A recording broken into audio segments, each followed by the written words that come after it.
Right. Congress తెలంగాణలో అమలు చేస్తున్న ఎన్నికల వ్యూహాన్ని బీహార్లోనూ అమలు చేస్తున్నది. గతంలో ఇక్కడ కలిసి వచ్చినటువంటి వ్యూహాలు సెంటిమెంట్లను అక్కడ కూడా అమలు చేయబోతున్నారు. తెలంగాణలో అమలు చేసినటువంటి ప్రచారం విజయవంతం కావడంతో ఇతర రాష్ట్రాల్లో కూడా ఇంప్లిమెంట్ చేయాలని కూడా నిర్ణయించారు. బీహార్లో మొత్తంగా 243 అసెంబ్లీ స్థానాలు ఉన్నాయి. అక్కడ బీజేపీ భాగస్వామ్యంతో ఆర్జేడీ అధికారంలో ఉంది. ఈ నెల 24వ తేదీన కాంగ్రెస్ పార్టీ అత్యున్నత విధాన నిర్ణయాక మండలి వర్కింగ్ కమిటీ సమావేశాన్ని బీహార్ రాజధాని పాట్నాలో నిర్వహించాలని నిర్ణయించారు. ఇక ఈ భేటీకి అగ్రనేతలు సోనియా గాంధీ, ఏఐసీసీ అధ్యక్షుడు మల్లికార్జున ఖర్గే, లోక్సభలో ప్రధాన ప్రతిపక్ష నేత రాహుల్ గాంధీ, అలాగే ప్రియాంక గాంధీ, మాజీ స్పీకర్ మీరా కుమార్తో సహా కాంగ్రెస్ పార్టీ పాలిత రాష్ట్రాల ముఖ్యమంత్రులు, పీసీసీ అధ్యక్షులు, సీఎల్పీ నేతలు కూడా హాజరు కాబోతున్నారు.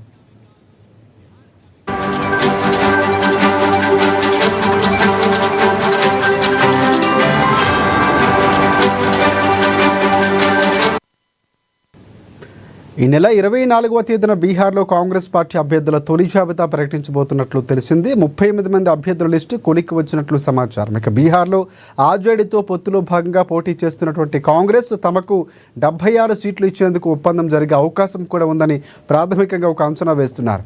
బీహార్లో రాహుల్ గాంధీ చేపట్టినటువంటి ఓటర్ అధికార యాత్రకు ప్రజల నుంచి విశేషమైనటువంటి స్పందన వచ్చింది. దీంతో అక్కడ అధికారం చేపడతామనే ధీమాలో కాంగ్రెస్ పార్టీ ఉంది. కాగా 2023 తెలంగాణ అసెంబ్లీ ఎన్నికలకు ముందు సెప్టెంబర్ 16, 17వ తేదీల్లో హైదరాబాద్లో సిడబ్ల్యూసీ సమావేశాన్ని ఏర్పాటు చేశారు. కొంగరకలాన్లోని జరిగినటువంటి భారీ బహిరంగ సభలో కాంగ్రెస్ పార్టీ మేనిఫెస్టోలోని 6 గ్యారంటీలు పార్టీ అగ్రనేతలు సోనియా గాంధీ, రాహుల్ గాంధీ ఆవిష్కరించారు. 6 గ్యారంటీలకు విశేషమైనటువంటి ఆదరణ లభించి కాంగ్రెస్ పార్టీ అధికారంలోకి వచ్చిన విషయం తెలిసిందే. బీహార్లో కూడా 6 గ్యారంటీల తరహాలోనే పథకాలు ప్రకటించే అవకాశం కూడా ఉన్నట్లు ప్రాథమికంగా తెలుస్తోంది. ఇది అంశానికి సంబంధించి పూర్తి అప్డేట్స్ అందించేందుకు మా ప్రతినిధి హరీష్ మనకి లైవ్లో సిద్ధంగా ఉన్నారు. సో హరీష్, చెప్పండి, పూర్తి అప్డేట్స్ ఏంటి? ప్రధానంగా చాలా వ్యూహాత్మకంగా వెళుతుంది కాంగ్రెస్ పార్టీ. ఇక్కడ తెలంగాణలో అధికారంలోకి రావడానికి చాలా వ్యూహాలు ముందస్తుగానే ప్రకటించడం, బీసీ డిక్లరేషన్ కానీ 6 గ్యారంటీలు చాలా కలిసి వచ్చినటువంటి సందర్భాలు. ఇక్కడ తెలంగాణ అంశాన్ని అక్కడ ఏపీలో కూడా ముఖ్యమంత్రి చంద్రబాబు అక్కడ సూపర్ 6 పేరుతో పెట్టినటువంటి సందర్భాలు ముందే ప్రకటించడం మేనిఫెస్టో కంటే ముందు. సో అలాంటి వ్యూహాలతో వెళ్తున్నట్టు తెలుస్తుంది. పూర్తి అప్డేట్స్ ఏంటి? రైట్ రాజశేఖర్, బీహార్లో మరోసారి కాంగ్రెస్ జెండా ఎగరవేసేందుకు ఇక సన్నిధమవుతుంది. ఇక అధిష్టానానికి సంబంధించి కూడా ఇక తెలంగాణ కాంగ్రెస్లో అధికారంలోకి రావడానికి తెలంగాణ కాంగ్రెస్లో ఇట్లాంటి వ్యూహాలను ఇక్కడ అమలు చేసింది, ఇట్లాంటి సెంటిమెంట్ను ఇక్కడ అమలు చేసింది. ఇచ్చిన 6 గ్యారెంటీలు కావచ్చు, ఇక ప్రచార కార్యక్రమాలకి సంబంధించి, అలాగే అభ్యర్థుల ఎంపిక ప్రక్రియకు సంబంధించి కూడా, అబ్జర్వర్కి సంబంధించిన పూర్తిగా ఎన్నికలకు సంబంధించి కూడా 6 నెలల నుంచి ఇక్కడ తెలంగాణలో పూర్తిగా అబ్జర్వర్లు కావచ్చు, ఇక సమావేశాలు కావచ్చు, ప్రచార కార్యక్రమాలు కావచ్చు, ఇక రాష్ట్రంలో అధికారంలోకి వచ్చేందుకు ఇవన్నీ దోహదపడ్డాయి. ఇప్పుడు ఇదే సెంటిమెంట్ను బీహార్లో తీసుకొచ్చేందుకు కాంగ్రెస్ అధిష్టానం వ్యూహాలు చేస్తూ ఉన్నది. దీంట్లో భాగంగా ఇక తెలంగాణకి సంబంధించి కూడా సిడబ్ల్యూసీ సమావేశం ఎన్నికల ముందు 2023 ఎన్నికల ముందు హైదరాబాద్లో సిడబ్ల్యూసీ సమావేశం నిర్వహించింది. ఇప్పుడు మరోసారి బీహార్లో కూడా ఈ నెల 24వ తేదీకి సంబంధించి కూడా సిడబ్ల్యూసీ సమావేశం జరగబోతుంది. సమావేశానికి అగ్రనేత ఖర్గే, అలాగే రాహుల్ గాంధీ, సోనియా గాంధీతో పాటుగా కాంగ్రెస్ అగ్రనేతలు, అలాగే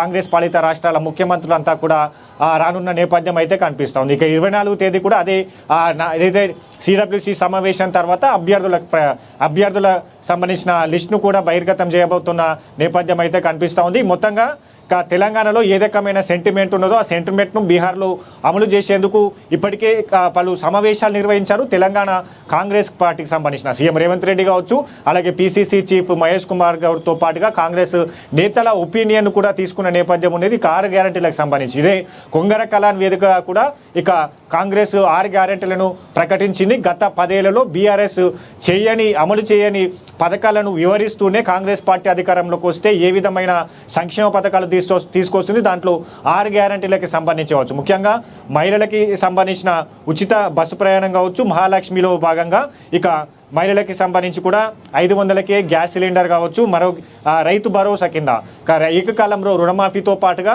12,000 ఏదైతే రైతు భరోసా కింద రైతు పెట్టుబడి సాయం ఇచ్చేందుకు రైతు భరోసాని ప్రకటించింది. మరోవైపు గృహజ్యోతిలో భాగంగా 200 ఉచిత విద్యుత్కి సంబంధించిన పథకాన్ని కూడా ఏదైతే ఇప్పటికే ఇంప్లిమెంట్ చేసింది. ఇందిరమ్మ ఇళ్లకు సంబంధించి పథకం కావచ్చు, యువ వికాసం, అలాగే చేయూత పేరుతో ఈ 6 పథకాలకి సంబంధించి కావచ్చు, మరో బీసీ డిక్లరేషన్కి సంబంధించి, ఎస్సీ వర్గీకరణకు సంబంధించి అంశాలన్నిటికీ సంబంధించి కూడా తెలంగాణలో రాష్ట్ర ప్రజలంతా కూడా అప్పుడు కాంగ్రెస్ పార్టీకి చేయూతగా నిలిచారు. ఇక 6 గ్యారెంటీలకు సంబంధించి కూడా అధికారంలోకి వచ్చిన తర్వాత ఏ విధంగా ఇంప్లిమెంట్ చేస్తున్నారు. ఇక ఇదే 6 గ్యారెంటీకి సంబంధించి కూడా బీహార్లో ఈ వ్యూహాన్ని తీసుకొచ్చేందుకు అక్కడ మరో 6 గ్యారెంటీల పేరుతో కూడా 6 గ్యారెంటీస్ పేరుతో కూడా ఈ పథకాలను అనౌన్స్ చేసేందుకు కాంగ్రెస్ అధిష్టానం సిద్ధమవుతున్న నేపథ్యం ఉంది. దాంతో పాటుగా బీసీ డిక్లరేషన్లో భాగంగా బీసీ రిజర్వేషన్కి సంబంధించి కావచ్చు, తెలంగాణలో బీసీ రిజర్వేషన్ దేశంలో మొట్టమొదటిసారిగా తెలంగాణలో రోల్ మోడల్గా నిలిచిన బీసీ డిక్లరేషన్కి సంబంధించి కూడా అక్కడ అమలు చేసేందుకు కూడా సిద్ధమవుతున్న నేపథ్యం అయితే కనిపిస్తూ ఉంది. మొత్తంగా అభ్యర్థుల ఎంపిక ప్రక్రియకు సంబంధించి ఇప్పటికే అక్కడ బీహార్లో ఆర్జేడీతో పాటుగా బీజేపీ టైఅప్ అయి ఆర్జేడీ అధికారంలో ఉన్నది. ఇప్పుడు మరోసారి ఆర్జేడీతో కాంగ్రెస్ టైఅప్ అవుతున్న నేపథ్యం అయితే కనిపిస్తుంది. దాంట్లో మొత్తంగా 243 అసెంబ్లీ నియోజకవర్గ స్థానాలు ఉన్నాయి. ఇక స్థానాలకు సంబంధించి కావచ్చు, ఇక ఇరు పార్టీలకు సంబంధించిన సీట్ల పంపకాలు కావచ్చు, పొత్తులో భాగంగా కాంగ్రెస్ పార్టీకి సంబంధించి కూడా 76 సీట్లు వస్తాయని కూడా ఆశిస్తూ ఉన్న నేపథ్యం అయితే కనిపిస్తుంది. కాబట్టి ఇప్పటికే 38 మందికి సంబంధించి కూడా లిస్టును ఫైనల్ చేశారు. ఇక మిగతా వారికి సంబంధించి కూడా ఈ నెల 24వ తేదీకి సంబంధించి కూడా అభ్యర్థులను ఫైనలైజ్ చేసే అవకాశాలు అయితే కనిపిస్తున్నాయి.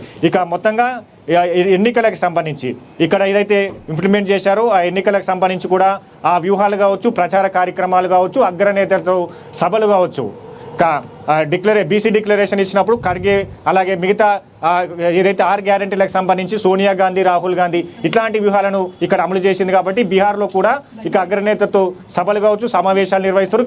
కాంగ్రెస్ పాలిత రాష్ట్రాల ముఖ్యమంత్రులంతా కూడా ప్రచారం నిర్వహించేందుకు ఒక వ్యూహాన్ని అయితే సిద్ధం చేస్తూ ఉన్నది. ఖచ్చితంగా ఈసారి బీహార్లో కాంగ్రెస్ పార్టీ అధికారంలోకి తీసుకొచ్చేందుకు వ్యూహాలను సిద్ధం చేస్తూ ఉన్నారు. 24వ తేదీకి సంబంధించి కూడా సిడబ్ల్యూసి సమావేశం కీలకమైన సమావేశం కాబట్టి ఈ సమావేశంలో ఇక బీహార్లో స్ట్రాటజీకి సంబంధించి ఏ విధంగా స్ట్రాటజీని అమలు చేయాలి, తెలంగాణకు సంబంధించిన కార్యక్రమాలకు సంబంధించి కావచ్చు, వీటన్ని అంశాలకు సంబంధించి కూడా అక్కడ సిడబ్ల్యూసి సమావేశంలో చర్చించిన తర్వాత ఈ నిర్ణయాన్నిటికీ కూడా రైట్ ప్రధానంగా అదే మహాగఠబంధన్ ఏదైతే ఉందో, సో ఆ ద్వయానికి కొంతవరకు ఇబ్బందులు వస్తున్నాయి. ఆమ్ ఆద్మీ పార్టీ లాంటిది సింగిల్గా పోటీ చేస్తామని చెప్పడం, ఆర్జేడీ కూడా ఇప్పుడు అదే రూట్లో వెళ్ళబోతున్నట్టు తెలుస్తుంది. దీన్ని సమన్వయం చేసేందుకు కూడా ఈ వేదిక కాబోతున్నట్లు తెలుస్తూ ఉంది. సో ప్రధానంగా సీట్ల పంపకాలు కూడా కొలిక్కి వచ్చినట్లు కూడా తెలుస్తుంది. సో ఇక్కడ ఈ అంశాలు కూడా ఒక క్లారిటీ రాబోతున్నాయి అంటారా?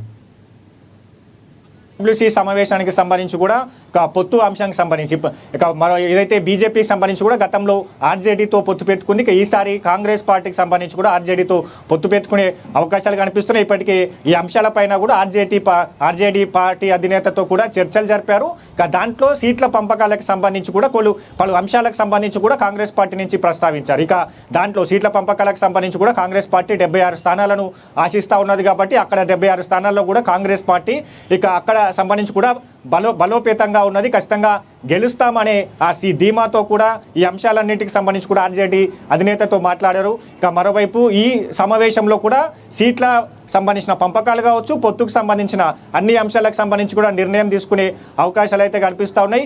మరోవైపు బీజేపీకి సంబంధించి ఇప్పటికే ఓటర్ అధికార్ పేరుతో రాహుల్ గాంధీ బీహార్లో 1300 కిలోమీటర్లకు సంబంధించి కూడా పాదయాత్ర చేశారు.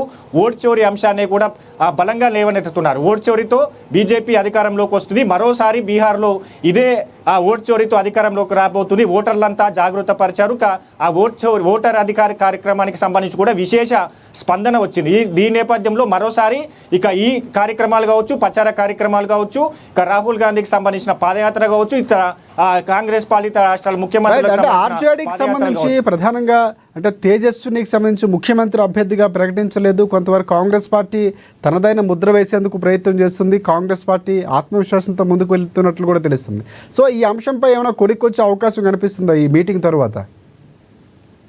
ఎందుకంటే ఆర్జేడీకి సంబంధించి ముఖ్యమంత్రి అంశానికి సంబంధించి కూడా కీలకమైన అంశం కావచ్చు. ఎందుకంటే 2 పార్టీలు పొత్తు పెట్టుకున్నప్పుడు పార్టీకి సంబంధించిన ఎవరు ముఖ్యమంత్రిగా కొనసాగుతారు, ముఖ్యమంత్రి క్యాండిడేట్కి సంబంధించి ఎవరిని డిక్లేర్ చేయబోతున్నారు, ఈ అంశాలన్నిటిపైన కూడా కీలకంగా ఉంటాయి. కాబట్టి ఇక పార్టీ అధినేతలు ఈ సిడబ్ల్యూసి సమావేశంలో ఖర్గే నేతృత్వంలో జరిగే సమావేశంలో ఇక పార్టీకి సంబంధించి కూడా ఒకవేళ ఆర్జేడీతో పొత్తు పెట్టుకుంటే అక్కడ ఎవరికి ఆ ముఖ్యమంత్రికి సంబంధించి ఏ పార్టీకి ఒకవేళ ఆర్జేడీకి వదిలేయాలా, లేక కాంగ్రెస్ పార్టీ బలంగా ముఖ్యమంత్రి అభ్యర్థిని తమకే కావాలని కోరాలా, వీటన్ని అంశాలపైన కూడా సిడబ్ల్యూసి సమావేశంలో చర్చకు వస్తాయి. చర్చించిన తర్వాత ఇక ఈ అంశాలన్నింటికి సంబంధించి కూడా ఇరు పార్టీలకు సంబంధించి ఒక కీలకమైన సమావేశము నిర్వహిస్తారా. సమావేశంలోకి సంబంధించి కూడా కాంగ్రెస్ పార్టీ తీసుకున్న సిడబ్ల్యూసి సమావేశంలో తీసుకున్న నిర్ణయాలన్నింటిని కూడా ఆర్జేటీతో ఆ పార్టీ అధినేతలతో కూడా చర్చించిన తర్వాత ఇక దానికి ఒక క్లారిటీ వచ్చే అవకాశం అయితే కనిపిస్తూ ఉన్నది. కాబట్టి ఇప్పుడు సంబంధించి కూడా సీట్లకు సంబంధించిన అంశాలను చర్చ జరుగుతూ ఉన్నది. 76 స్థానాలకు సంబంధించి కూడా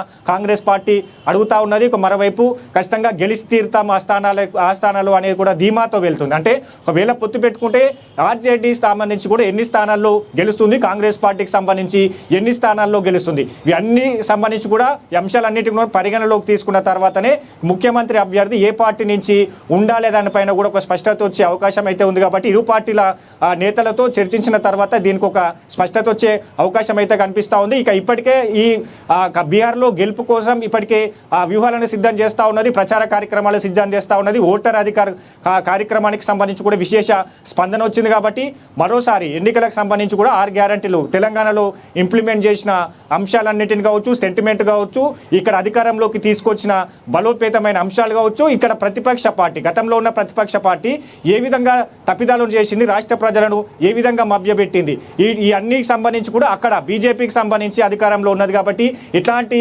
పథకాలను బీజేపీ ఎన్నికల ముందు ఇచ్చింది, ఎంతవరకు నెరవేర్చింది, ఇప్పుడు కాంగ్రెస్ పార్టీ వస్తే ఏ విధంగా ఎన్నికలను హామీల మేరకు నెరవేరుస్తుంది, తెలంగాణలో రోల్ మోడల్గా చూపించే అవకాశం అయితే కనిపిస్తుంది. ఎందుకంటే తెలంగాణలో కాంగ్రెస్ పార్టీ అధికారంలోకి వచ్చిన తర్వాత ఇక అదైతే మహిళలకు సంబంధించిన ఉచిత బస్ ప్రయాణం కావచ్చు, సన్నబియ్యం పంపిణీ కావచ్చు, ఏకకాలంలో రైతుల రుణమాఫీ కావచ్చు, ఉద్యోగాల భర్తీ కావచ్చు, వీటన్నిటికీ సంబంధించి కూడా అమలు చేస్తూ వస్తుంది. కాబట్టి ఖచ్చితంగా మేము అక్కడ చేసి చూపించాం, ఇక్కడ కూడా చేస్తామనే నినాదంతో ఎన్నికలకు వెళ్ళే అవకాశాలు అయితే కనిపిస్తా ఉన్నాయి. రాజశేఖర్.